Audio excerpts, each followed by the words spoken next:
Honour கில்லிங்னா நிறைய பேர் என்ன நினச்சிட்டு இருக்கோம் அப்படின்னா அது காஸ்ட் பேஸ் கில்லிங் மட்டும்தான் நினச்சிட்டு இருக்கோம். பொண்ணுக்கு சாப்பாடில் விஷம் கொடுத்து கட்டி தொங்க விட்டு தூக்கு மாடி செத்து போயிட்டான்னு சொல்லிட்டாங்க. He was abused sexually, physically, mentally, economically. நீங்கள் என்னென்ன கிளாஸ் அதில் அப்யூஸுக்கு இருக்கோ எல்லா கிளாஸையும் அந்த குழந்தைய டார்ச்சர் பண்ணியிருக்காங்க. என் பொண்ணு அங்கே போய் வாழ்றதை விட நான் கொலை பண்ணிட்டு ஜெயிலுக்கு போகிறேன். எக்ஸாக்ட்லி, ரொம்ப சினிமேட்டிக்காக பிஹேவ் பண்ணுறாங்க. இந்த பையனை ஒரு நாள் நைட்டு வந்து மரணடி அடிக்கிறாங்க. அடித்து almost it's going to caste டெத்துன்ற மாதிரி தான். தமிழ்நாடு பொறுத்த வரைக்கும் 85% of the issue is based on caste. 59 cases கீழே காஸ்ட் ரிலேட்டடாக கொண்டு இருக்காங்க. செந்தமிழ் குரல் நேயர்கள் அனைவருக்கும் வணக்கம். இன்னைக்கு நம்மளோட அட்வொகேட் பிரீதா அவங்க தான் நினைஞ்சிருக்காங்க. நிகழ்ச்சிக்கு போகலாம். மேம் வணக்கம். வணக்கம்மா. எப்படி மேம் இருக்கீங்க? நல்லா இருக்கேன். இந்தியா ரொம்ப வளர்ந்த நாடு. ChatGPT, AI அப்படின்னு சொல்லிட்டு இங்க நம்ம வேற விதமா அட்வான்ஸ்டா பேசிட்டு இருக்கோம். நம்ம வந்து அடுத்த ஜென்ரேஷன் என்னன்றது மட்டும் இல்லாம நம்ம செவ்வாய் கிரகத்துல போய் நம்மளால தங்க முடியுமா அப்படின்ற ரிசர்ச்லாம் இங்க ஒரு பக்கம் போயிட்டு இருக்கும்போது, இன்னும் தமிழ்நாட்டுல அதுவும் வந்து டவுன் சவுத்லலாம் இந்த ஆணவ படுகொலைகள் தொடர்ந்து நடந்துகிட்டே இருக்கே. எங்கேயுமே அது குறையவே இல்லையே. இவங்கெல்லாம் வந்து சொசைட்டிக்கு எக்ஸ்போஸ் ஆகலையா? இவங்கெல்லாம் வந்து சோசியல் மீடியால இல்லையா? இல்லை இந்த ஜென்ரேஷன் எங்க போகுதுன்றது இவங்களுக்கு இன்னும் தெரியலையா மேம்? ஏன்னா திருநெல்வேலியில் நடந்த இப்போ ஒரு ரீசன்ட் கேஸ் இப்போதானப்பா சுஜித் கேஸ் பேசி முடிச்சோம். அதுக்குள்ள இன்னொரு கேஸ், அதுவும் எல்லாருமே படிச்சவங்கன்னும் போது இன்னும் ரொம்ப ஒரு ஷாக்கிங்கா இருக்கே மேம். ஹானர் கில்லிங்னா நிறைய பேர் என்ன நினச்சிட்டு இருக்கோம் அப்படின்னா அது காஸ்ட் பேஸ் கில்லிங் மட்டும்தான் நினச்சிட்டு இருக்கோம். Honour killing is not just caste base killing. Honour கில்லிங்ன்றது ஹானர், என்னோட ஃபேமிலிக்கு ஒரு ஷேமை உருவாக்குற விஷயம். அதை வந்து அந்த ரிலேட்டிவ்ஸோ அந்த ரிலேட்டிவ் சம்மந்தப்பட்டவங்களோ இல்லை அந்த ஒரு கிராமம்னு ஒரு பஞ்சாயத்து, அதாவது ஒரு கும்பலாக சேர்ந்து என் குடும்பத்துக்கு ஒரு அவமானம் நடக்குது, அந்த அவமானத்தை தடுக்கிறதுக்காக ஒரு கொலையை பண்ணுறாங்க. This is honour killing. நிறைய பேரோட புரிதல் எப்படின்னா, என்னை விட ஒரு லோ காஸ்ட்ல இருக்கிறவங்கள அவங்க என் பொண்ணு பார்க்குறா, அது அது வந்து it's bringing a shame to the family இல்லையா? So it's killing the honor of the family. அதுதான் ஹானர் கில்லிங். அதுதான் ஹானர் கில்லிங்ன்றது நாட் ஜஸ்ட் காஸ்ட்ங்கிறேன் நான். ஏன்னா இப்ப ரீசெண்டா நடந்த இந்த கேளம்பாக்கம் இஷ்யூல பாத்தீங்கன்னா it's not about the cost, it's about the status. ஏன்னா என் பொண்ணு அந்த பொண்ணும் அந்த பையனும், அந்த பொண்ணு ஒரு தனியார் பள்ளியில கல்லூரியில முதன்மை ஆண்டு படிச்சுட்டு இருக்காங்க. இவர் வந்து ஒரு எலக்ட்ரீஷியனா வேலை பார்க்கிறாரு. அவர் ரொம்ப பின்தங்கின ஸ்டேட்டஸ் இருக்கிற ஒரு பர்சன். ஏன்னா அப்பா கிடையாது அந்த பையனுக்கு. இந்த பொண்ணு பாத்தீங்கன்னா ஒரு ரியல் எஸ்டேட் பண்ற ஒரு கொஞ்சம் வெல் ஆஃபா இருக்கிற ஃபேமிலியில இருக்குது. அந்த பொண்ணுக்கு ஒரு அண்ணாவும் இருக்காங்க. சோ இந்த பொண்ணு லவ் பண்ற ஃபியூ இயர்ஸ் 2-3 வருஷமா லவ் பண்றாங்க போல இருக்கு. இவங்க அப்பாவுக்கு தெரிஞ்சு ஒரு 6 மாசத்துக்கு முன்னாடி கண்டிக்கிறாரு. உங்ககிட்ட போன் இருக்கிறதுனால தானே நீ பேசிட்டு இருக்க, போனை பிடுங்கி வச்சுட்டு. இந்த பொண்ணு என்ன பண்ணுது, ஃப்ரெண்ட்ஸோட போன்ல இருந்து திரும்ப அந்த பையனுக்கு போன் பண்ணி பேசிக்கிட்டு இருக்கு. அந்த பையன் திரும்ப லவ் பண்ணிக்கிட்டு இருக்கா, இன்னும் கண்டினியூ ஆகுதுன்றது அவங்க அப்பாவுக்கு தெரிய வருது. சோ இவங்க அப்பா, இவங்க அண்ணன், அவங்க சொந்தக்கார ஒருத்தர், அவங்க அந்த பையனோட அந்த அண்ணாவோட ஃப்ரெண்ட்ஸ் எல்லாம் சேர்ந்து இந்த பையனை ஒரு நாள் நைட்டு வந்து மரணடி அடிக்கிறாங்க. அடிச்சு almost it's going to caste டெத்துன்ற மாதிரி தான். 5 நாள் ஹாஸ்பிட்டல்ல அட்மிட் பண்ணி வச்சிருக்காங்க. அட்மிட் பண்ணி வச்சு அந்த பையன் செத்து போயிட்டான். செத்து போகவும் இந்த பாடியை வாங்க மாட்டேன்னு சொல்லிட்டு அந்த காமன் ரவுண்ட் டவர் கிட்ட வந்து எல்லாருமே ஒரு நிறைய லாட் ஆஃப் யங் கிரவுட் தான் ப்ரொடெஸ்ட் பண்றாங்க. பாடியை வாங்க மாட்டோம், இது வந்து ஹானர் கில்லிங் தான் அப்படின்னு சொல்லிட்டு. ஸோ இது வந்து ஒரு பிரபலமான கட்சியிலையும் அவங்க இருக்காங்க போல இருக்கு, அந்த பொண்ணோட அப்பாவும் அண்ணனும். ஸோ இல்லை இவங்க வந்து அடிப்படை உறுப்பினர்ல தான் இருக்காங்க, நாங்கள் அதையும் நீக்கிட்டோம் அப்படின்னு சொல்லிட்டு ரீசெண்டா நியூஸ் வந்துருச்சு. ஸோ இது ஏன் நடந்தது அப்படின்னா, ஒரு பேரண்டா என்ன பண்றாங்க, அது 19 வயசு தான் அந்த பொண்ணுகிட்ட போய் சொல்றாங்க, இந்த மாதிரி ஸ்டேட்டஸ்ல ரொம்ப பின்தங்கி இருக்கிற ஒரு பையன், நாங்க கொடுத்த லைஃப் ஸ்டைல ஒரு 10% லைஃப் ஸ்டைல் கூட அவனால உனக்கு கொடுக்க முடியாது. ஸோ எனி லவ் மேட்டர் மாதிரி எல்லா பேரண்ட்ஸும் எதிர்ப்பாங்க இல்லையா, அந்த மாதிரி எதிர்த்து இருக்காங்க. அந்த பொண்ணு கேட்கல, அந்த பையன்கிட்ட சொல்லியிருக்காங்க கான்டாக்ட் பண்ணாதன்னு, அந்த பையனும் கேட்கல. So end of the day they've taken the law in their own hands. அங்கதான் தப்பு. சொல்ற வரைக்கும் பிரச்சனை இல்லை, சட்டத்தை உன் கையில எடுக்கும்போது கண்டிப்பா அது தப்பு. எனக்கு என்ன தெரியுமா, எல்லா இந்த ஆணவ படுகொலைகளுமே அவங்க அம்மா வீட்டு, அதாவது அந்த பொண்ணோட சைட்ல இருந்து அந்த பையனை கொலை பண்றதுன்றது ரொம்ப வாடிக்கையாயிடுச்சு. ஏன்னா அந்த கௌசல்யா அந்த அவங்களோட அந்த கேஸ்ல இருந்து, ஏன்னா இப்போ வரைக்கும் அவங்க எவ்வளவு கஷ்டப்படுறாங்கன்றதை நான் அவங்களோட இன்டர்வியூ எடுத்திருக்கேன், நான் பார்த்திருக்கேன். அவங்க கேஸ்ல இருந்து சுஜின் மரணம்ல இருந்து இப்ப இருக்கிற இந்த மரணம் வரைக்கும் அந்த பசங்க வந்து கொலை செய்யப்படுறாங்கல்ல.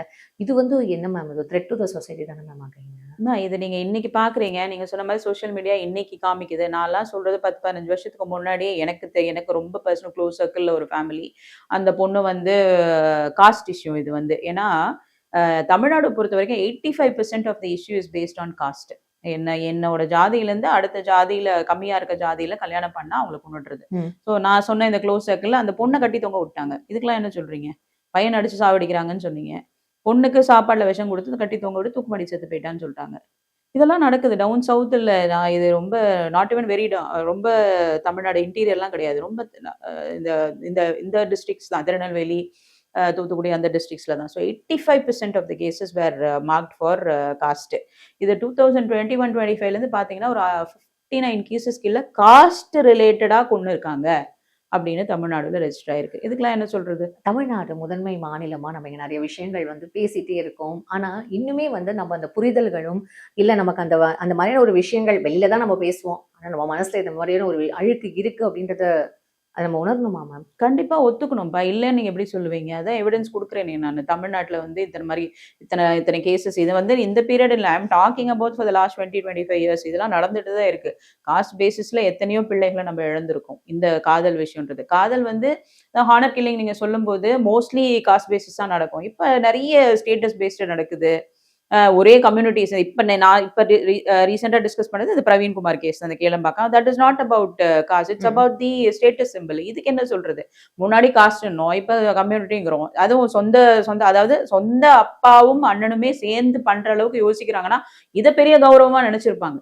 உங்களுக்கு புரியுதுங்களா? இதை வந்து என் பொண்ணு அங்க போய் வாழ்றதை விட நான் கொலை பண்ணிட்டு ஜெயிலுக்கு போறேன். சினிமேட்டிக்கா நடக்கிறது. எக்ஸாக்ட்லி, ரொம்ப சினிமேட்டிக்கா பிஹேவ் பண்றாங்க. இது வந்து பியாண்ட் ஹியூமன் வேல்யூஸ். ஹியூமன் வேல்யூன்னு திங்க் பண்ற மைண்ட் செட்ல எல்லாம் இருப்பாங்களான்னு கூட, அதுல 1% என்ன அர்த்தம் கூட கேட்பாங்க என்ன கேட்டா. அப்ப இவங்க ஃபேமிலில எல்லாம் எப்படி மேம் வந்து ஃபீமேல்ஸ் எல்லாம் வந்து they live? எனக்கு அந்த ஒரு क्वेश्चन வருது ma'am. I don't know whether they live. அவங்க நிம்மதியா வாழ்றாங்களா அப்படின்றதுக்கு ஒரு பெரிய கொஸ்டின் மார்க் தான். அங்கே வந்து அவங்க வந்து ஒரு ஒன்லி ஸ்டேட்டஸ் சிம்பிளா இருக்கலாம். வைஃப்ன்றவங்க அடிமைத்தனம் தான் ஜாஸ்தி இருக்குமா? ஆமாம்மா. 200 வருஷத்துக்கு முன்னாடி எல்லாம் பொம்பளைங்க வந்து ப்ராப்பர்ட்டிமா. உங்களை வந்து பொம்பளைங்க நீங்களும் ஒரு ஹியூமன் கண்டுபிடிக்கிறதுக்கே ரொம்ப நாள் ஆயிடுச்சு. You were considered as properties. இது லாஸ்ட்லயே இருக்கு. You were sold.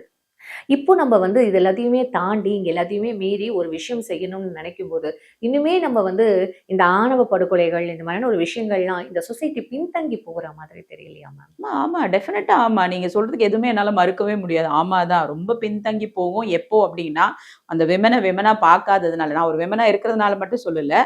இது மாதிரி ரிலேட்டட் கேஸ். ஏன்னா இப்படி சொல்லி ஒரு பக்கம் நம்ம விமனை வந்து ரொம்ப பாவம் நினைச்சா, ஒரு பக்கத்துல இன்னொரு பிரச்சனை நிறைய பண்றதே விமனாவும் இருக்காங்க.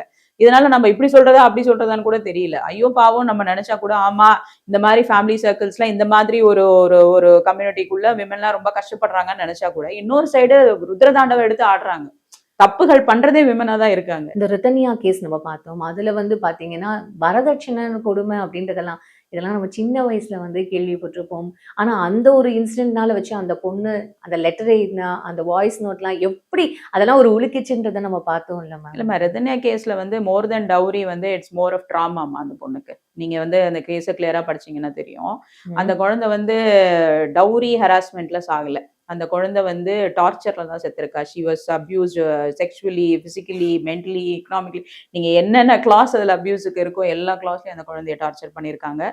அவளை வந்து எக்ஸாமின் பண்ண டாக்டர்ஸ் கொடுத்த ரிப்போர்ட்ஸும் அப்படி, அந்த பொண்ணு அவங்க அம்மாட்ட டிஸ்கஸ் பண்ண விஷயங்களும் அப்படி. So it's not just dowry. ஏன்னா ஒரு இதுக்கு மேல டவுரி யார் கொடுப்பாங்கன்னு எனக்கு தெரியல. ஏன்னா அந்த அளவுக்கு டவுரி கொடுத்துதான் அந்த பொண்ணை கல்யாணம் பண்ணி கொடுத்துருக்காங்க. I think that guy was not, அதாவது நான் படிச்ச ஆர்டிகல்ஸ் வரைக்கும் சொல்றேன். அந்த பெண்ணோட ஸ்டேட்மெண்ட்ஸை வச்சு, அவங்க அம்மாட்ட டிஸ்கஸ் பண்ண ஸ்டேட்மெண்ட்ஸ், அவங்க அப்பா அம்மா கொடுத்த ஸ்டேட்மெண்ட்ஸை வச்சு சொல்றேன். This not just dowry. She was tortured physically, mentally and sexually. Back to ஆணவ படுகொலை. இந்த ஆணவ படுகொலைக்கு இந்த லீகலி வந்து போன ஆட்சியிலேயே வந்து ரொம்ப எதிர்பார்த்தாங்க. அதுக்கான ஒரு சட்டம் தனியா இயற்றணும் அப்படின்னுட்டுன்னு. ஆனா அதுக்கு ஒரு ஆணையம் தான் அமைக்க முடிஞ்சது. ஆனா இப்போ இருக்கிற இந்த கவர்மெண்ட் கிட்ட நம்ம எக்ஸ்பெக்ட் பண்ண முடியுமா? ஏன்னா ஆணவ படுகொலைகள் அப்படின்றது அதாவது தெரிஞ்சுது, தெரியாம இன்னும் எவ்வளவு விஷயங்கள் இருக்கு அப்படின்ற மாதிரியான ஒரு பயம் இருக்கேன் மேம். ஆமா, ரீசெண்டா ஒரு ஸ்டேட்மெண்ட்ல கூட இப்ப இருக்கிற விசிகே ரிலேட்டட் மிஸ்டர் வன்னியர்ஸ் அவங்க சொல்லியிருந்தாங்க, இது மாதிரி SC/ST கம்யூனிட்டிக்காக இந்த ஹானர் கில், அதாவது அவங்களுக்கு எக்ஸ்க்ளூசிவா ஒரு சட்டம் இயக்கணும் அப்படின்ட்டு. அதான் நீங்க சொன்ன மாதிரி லாஸ்ட் ரிஜைம்ல இருந்தே போயிட்டு இருக்கிறது தான்.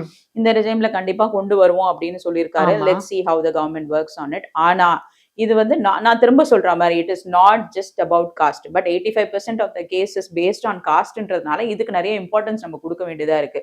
ஜாதி ஒரு பிரச்சனையா நம்ம எங்கேயுமே கொண்டு வந்துடக்கூடாது. ஒரு பெண் ஒரு ஆணன் மட்டும் பாருங்க, அதை விட்டுட்டு இது இந்த ஜாதி அந்த ஜாதி, அது வந்து அந்த காலத்துல இருந்து இந்த காலத்து வரைக்கும் மனுஷங்களோட வாழ்க்கை முறையை பாத்தீங்கன்னா வச்சுக்கோங்களேன், என்னோட கம்யூனிட்டிக்குள்ளதான் கல்யாணம் பண்ணணும், என் சர்க்கிள்குள்ளதான் கொடுக்கணும், ஊரை விட்டு ஊரு தாண்டி கூட சில டைம் பொண்ணு கொடுக்க மாட்டாங்க. இதை எப்படி அவங்க முறியடிச்சாங்க அப்படின்னா, நீ உன் சொந்தத்துக்குள்ளேயே கல்யாணம் பண்ணா குழந்தை சரியா பிறக்காது. புரியுதுங்களா? நிறைய வந்து நாலேஜை ஸ்ப்ரெட் பண்ண வேண்டிய அவசியத்துல இருந்தது. இப்ப தேவைப்படுறதும் என்ன, மக்களுக்கு உண்டான அந்த ஒரு புரிதல் தான். இது வந்து ஸ்டேட்டஸ் மட்டும் பார்க்காதீங்க. அப்படி ஸ்டேட்டஸ் பிரச்சனையா இருக்கா, அந்த பையனுக்கு நீங்க ஸ்டேட்டஸ் உங்களால அவங்ககிட்ட அந்த பொண்ணுகிட்ட நீங்க என்ன சொல்லி புரிய வைக்கணும், அந்த பையன் கொஞ்சம் நல்லா வளர்ந்து வரட்டும் அப்புறம் பாத்துக்கலாம்னு சொல்லியிருக்கணும். அது வரைக்கும் நீ வந்து படிக்கிற வேலையை பாருன்னு சொல்லியிருக்கணும். அதை விட்டுட்டு எடுத்த உடனே உங்களோட சட்டத்தை நீங்க கையில எடுத்தது வந்து அது என்னன்னா தேவையில்லாத பிரஷர் நீங்களே கிரியேட் பண்றீங்க. அதை ஏன் பண்ணணும், அவசியம் இல்லையே. பிரஷரை கிரியேட் பண்ணிட்டு எனக்கு ஒரு கேள்வி என்ன தெரியுமா, இப்ப ஆணவ படுகொலைகள்ல இதுக்கு முன்னாடி போனவங்க அத்தனை பேருமே பெயில்ல வந்திருப்பாங்களா மேம்? அதனாலதான் இவங்களுக்கும் அந்த தைரியம் இருக்கா? பெயில்ல வரதுக்கு அதான் சொல்றப்ப டிஃபென்ஸ் அந்த கேஸ் டு கேஸ் பேசிஸ். அங்க மர்டர் ஆயிருக்கு, பிளான்டு மர்டர், மோட்டிவ் வேற மாதிரி இருக்கு. எந்த கேஸுமே சரி. அந்த சுஜித் கேஸ்ல அவனை கொலை பண்ணது வந்து அந்த பொண்ணோட தம்பியும் அண்ணாவோ தான் வந்து கொலை பண்ணிருக்காங்க. அப்ப அந்த பையனோட வாழ்க்கை ஆப்வியஸ்லி இப்ப என்ன ஆகும் அப்படின்னா, அன்லெஸ் த கேஸ் டிசால்வ் ஆகுற வரைக்கும், அதாவது அவன் இப்ப பனிஷ்மெண்ட்ஸ்ல தான் இருப்பான். அந்த பனிஷ்மெண்ட்ஸ் முடிகிற வரைக்கும் அவன் லைஃப் வேஸ்ட் தான், ஒண்ணுமே பண்ண முடியாது. he is going to be under trouble until he is released. ஆனா இதெல்லாம் தெரிஞ்சு படிச்சவங்க தானே, இந்த சொசைட்டில இருக்கிறவங்க அத்தனை பேருமே படிச்சவங்க தானே. அப்புறம் எப்படி உங்களுக்கு அதையும் தாண்டி உங்களுக்கு இது ரத்தத்துல ஊறி போயிருக்குமா மேம்? ஆமாம்மா, என்னோட கௌரவம் என் குடும்பத்துல இருக்கு. என் குடும்பத்தோட பொண்ணு வந்து வேற ஒரு இதுல இருந்து கல்யாணம் பண்ணிடக்கூடாது. அண்ட் ஐ திங்க் அந்த பெண்ணோட அப்பா அம்மா வந்து ஒரு போலீஸ் அபிஷியல் ஃபேமிலின்னு நினைக்கிறேன். ஆமா மேம். ஸோ இதெல்லாம் வந்து என்ன சொல்றது, ஒரு கவர்மெண்ட் சர்வன்ஸ்க்கே வந்து அது ஒரு பெரிய ஒரு பிரைம் ஃபேக்டரா இருக்கு. என்னோட ப்ரைடு, என் ஃபேமிலியோட ப்ரைடு போயிடக்கூடாதுன்றத நினைக்கிறாங்க. ஸோ பிரச்சனை வந்து மனுஷங்க என்னதான் கவர்மெண்ட் அபிஷியலா இருந்தாலும் எண்ட் ஆஃப் த டே ஹியூமன்ஸ்ன்ற மாதிரி தானே பிஹேவ் பண்றாங்க. எனக்கு என்ன தெரியுமா ஆச்சரியமா இருக்கு, இப்போ இருக்கிற காலகட்டத்துல கொரியா பையனை கல்யாணம் பண்ணிக்கிட்டு இங்க வந்து போட்டோஸ் போடுறதும் அது நியூஸா வர்றதும், ஜாப்பனீஸ் பையன் ஏதோ ஊர் பேர் தெரியாத வெளிநாடுகள்ல இருந்து கல்யாணம் பண்ணிட்டு வர்றதெல்லாம் இங்க ரொம்ப சகஜமா இருக்கு. அப்போ என்னோட கம்யூனிட்டியில வந்து லோ ஸ்டேட்டஸ்ல இருக்கிறவங்க தான் நான் கல்யாணம் பண்ணிக்க மாட்டேன், ஆனா வெளிநாட்டுல இருக்கிறவங்க நான் அக்செப்ட் பண்ணிப்பேன். அந்த அளவுக்கு நான் பிராட் மைண்டடா? அப்படி என்ன, அங்க மைண்ட் இல்லப்பா, அங்க வந்து பணம் பிளேஸ் அ பிகர் ரோல். அப்படின்னா வந்து ரொம்ப வசதியானவனா இருப்பான் வெளிநாட்டுக்காரன், அவங்ககிட்ட நிறைய பணம் இருக்கும். உங்களுக்கு புரியுதா? ஸ்டேட்டஸ் நீங்க பேசும்போது அப்ப அவங்கள பொறுத்த வரைக்கும் என்ன, அங்க போய் வெளிநாட்டுக்காரனோ ஆப்வியஸா அவங்க பேக்ரவுண்ட் செக் எல்லாம் பண்ணுவாங்க. So he is well versed enough, I mean he is well developed enough to take care of the ஃபேமிலின்ற ஒரு மைண்ட் செட்ல இருப்பாங்க. அண்ட் இது எத்தனை வெளியில வருது. அப்போ இப்ப எப்படி ஆயிடுது, வெளிநாட்டுல இருந்து ஒரு பர்சனை கல்யாணம் பண்ணிக்கிட்டா இப்ப அதுல இருந்து பிரச்சனை வராத வரைக்கும் இப்ப அது நல்லா இருக்கும். ஒரு நாளைக்கு வெளிநாட்டு பையன் உன் பொண்ணை கல்யாணம் பண்ணிட்டு அவன் கொலை பண்ணிட்டான்னு வச்சுக்கோங்க, அப்போ இது பெரிய பேச்சு பொருள். ஐயோ வெளிநாட்டுக்கெல்லாம் நான் கொடுக்க மாட்டேன். இன்சிடென்ட் நடக்கிற வரைக்குமே இது வந்து சரிதான், இது தப்பு இல்லை. ஆனா நம்ம கம்யூனிட்டியில நம்ம கல்ச்சர்ல இருக்கிற பீப்புள் எல்லாம் பார்க்கும்போது ஒரு ஸ்டேட்டஸ் கம்மியா இருக்க அவனுக்கு கல்யாணம் பண்ணி கொடுத்திருந்தா இது என்ன ஆகும், கொஞ்ச நாளைக்கு நல்லா வச்சிருப்பான், 6 மாசம் கழிச்சு என் பொண்ணை வீட்டுக்கு துரத்திட்டான். ஏன்னா அந்த மாதிரி நிறைய கேசஸ் இருக்கு. லவ் மேரேஜ் பண்ணி எத்தனையோ பிள்ளைங்க வாழ வெட்டியா வீட்டுல உட்காந்துருக்குங்க. அதுக்கு நம்ம அரேஞ்ச் மேரேஜா நம்ம கும்பலுக்குள்ள கல்யாணம் பண்ணி கொடுத்துட்டோம்னா கேட்கறதுக்கு என் ஃபேமிலி இருக்கு. இதுவே லவ் மேரேஜ் பண்ண கேட்க முடியுமா? நீ தேர்ந்தெடுத்தது, நீ தான் முடிவு பண்ணணும்னு முடிஞ்சிடும். ஸோ அங்கேயுமே பொண்ணு கஷ்டப்படுற. அப்ப என்ன பண்ணுவான், என் பேரண்ட்ஸ் கிட்ட சொல்லாம முடிஞ்ச வரைக்கும் அந்த பொண்ணு ஸ்வாலோ பண்ணி லாஸ்டா இப்ப இந்த ரஜினியா கேஸ் மாதிரி சூசைட்ல தான் போய் நிற்கும். இந்த ஆணவ படுகொலைக்கு போற எண்டே இல்லையா மேம்? எனக்கு தெரிஞ்சு மக்களோட மைண்ட்ல ஒரு புரிதல் வராத வரைக்கும், கல்யாணம் பண்ணிக்கிறதுக்கு என்ன தேவையோ அதை முதல்ல வளர்த்துக்கோங்கன்னு சொல்லி புரியாத வரைக்கும் இது ஆணவ படுகொலைன்னு சொல்றதை விட முட்டாள்தனமான ஒரு படுகொலைன்னு தான் நான் என்ன சொல்ல முடியும் என்னால. இல்ல மேம், இப்போ இந்த ஒரு கேஸ்ல வந்து ஸ்டேட்டஸ் இஷ்யூ அப்படின்னு வந்து நம்ம சொல்றோம்ல மேம், இதுக்கு முன்னாடி வந்து கேஸ்ட் இஷ்யூ அப்படின்னு சொல்றோம். அப்போ ஏதாவது ஒரு இஷ்யூவை நான் பிரைமா வச்சுட்டு எனக்கு அந்த பொண்ணை வந்து அந்த பையன் கூட என் பொண்ணை சேர்த்து வைக்க கூடாதுன்றது தான் எங்களோட மைண்ட் செட். அது வந்து அவங்கள நான் கெட்டவங்கன்னு சொல்ல மாட்டேன்ப்பா. ஏன் சேர்த்து வைக்க கூடாதுன்னு நினைக்கிறாங்க?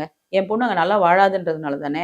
ஏன்னா நான் பார்த்து வைக்கிற மாப்பிள்ள நான் 10 விசாரிச்சு 10 பேரை பார்ப்பேன், குடும்பத்தை பார்ப்பேன், அவன் எப்படி இருக்கான்னு பார்ப்பேன், என்ன வேலை பார்க்கறான்னு பார்ப்பேன். So the percentage of the my girl bringing அப்ப அந்த என்னோட பொண்ணு அங்க வாழ்ற இடமா இருக்கட்டும், அந்த பெர்சன்டேஜ் ஆஃப் கஷ்டம் கம்மியா இருக்கும்னு பேரண்ட்ஸோட மைண்ட் செட். உன்னை சின்ன வயசுல இருந்து பார்த்து வளர்த்து இந்த வயசு வரைக்கும் இந்த காலேஜ்ல படிக்கிறேன், இந்த இவ்வளவு பாலும் நெய்யுமா ஏதோ ஒரு காமெடியில சொல்ற மாதிரி கொடுத்து வளர்த்து எவனோ ஒரு குரங்கு கிட்ட கொடுக்கறதுக்கு நான் பாக்குற பையன் கிட்ட கொடுத்தா என் பொண்ணு நல்லா இருக்கும்னு ஒரு பேரண்ட்ஸ் நினைக்கிறது நினைக்கிறது தப்பு இல்ல. அந்த நினைப்பு எப்ப தப்பாகுது அப்படின்னா சட்டத்தை கையில எடுத்துக்கும் போது, அதுக்கான ஒரு கொடூரமான நிலைமைக்கெல்லாம் போகும்போது, நீ அந்த பொண்ணு எவ்வளவு வாழ்க்கை முக்கியம்னு நினைக்கிறியோ அந்த பொண்ணுக்கு புரிய வச்சு வளர்க்கணும். அதாவது இது வந்து இப்படி ஆகும். சப்போஸ் அவன் பொண்ணு லவ் பண்ணிட்டானா உடனே இந்த மாதிரி சட்டத்தை கையில எடுத்துக்காத. முடிஞ்ச வரைக்கும் என்ன பண்ணு, அவன் ஒரு நல்ல நிலைமைக்கு வரட்டும், நீ நல்லா படி.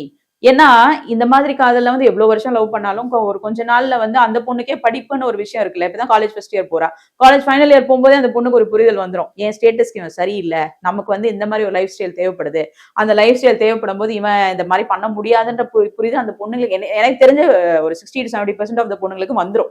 ஏன்னா இந்த லைஃப் ஸ்டைல் இவனால கொடுக்க முடியாது அப்படின்ற ஒரு எண்ணம் வந்துடும். அதுக்கு கூட வெயிட் பண்ணாம மேபி அந்த பேரண்ட்ஸ்க்கு என்னவா இருக்கணும், வேற ஏதாவது தப்பு நடந்துருமோன்ற ஒரு பயமா கூட இருக்கலாம். ஃபைனலி இப்போ ஆணையம் அப்படின்றத நம்ம அமைக்க முடியும். ஆனா ஆல்ரெடி வந்து லீகலா யாராவது கொலை பண்ணிட்டா அவங்கள ஜெயில போடுறோம், இல்ல அவங்களுக்கான பனிஷ்மெண்ட் வாங்கி கொடுப்போம்ன்றது ஓகே. தனியா ஆணவ படுகொலைக்குன்னு ஒரு சட்டம் இயற்றுனா என்ன மாதிரி சட்டம் இயற்றுவீங்க? இப்ப வரைக்கும் வந்து இது குண்டாஸ் ஆக்ட்ல தான்மா போகும். எனக்கு தெரிஞ்சு வந்து நீ கொலை பண்ணிருக்க அப்படின்னா என்ன கிரிமினல் லாஸோ அதுதான் அப்ளை ஆகும். ஆணவ படுகொலைன்னா கிரீவன்ஸ், அதாவது மோட்டிவ் ஜாஸ்தி, பிளான் ஜாஸ்தி, புரியுதா? உங்களோட இன்டென்ஷன் வந்து வேற மாதிரி. சோ எல்லாமே it will boil down to a planned murder தானே. சோ அதே லாஸ் தான், கிரிமினல் லாஸே தான் அப்ளை பண்ணும். இதுக்கு தனியா என்ன சட்டம்? அதே போலதான். அதுதான் எனக்கு ரொம்ப நாளா டவுட். ஆணவ படுகொலைக்குன்னு தனியா வந்து ஒரு சட்டம் கொண்டு வரணும் அப்படின்னு. இட்ஸ் a கொலை, அவ்வளவுதான். சோ அதுக்குன்னு இந்த மாதிரி எந்த ஒரு விஷயம். ஆமா, அதே லாஸ் தான் அப்ளை ஆகும். நிறைய விஷயங்கள் ஷேர் பண்ணீங்க. உங்க நேரத்துக்கு ரொம்ப நன்றி. தேங்க்யூ.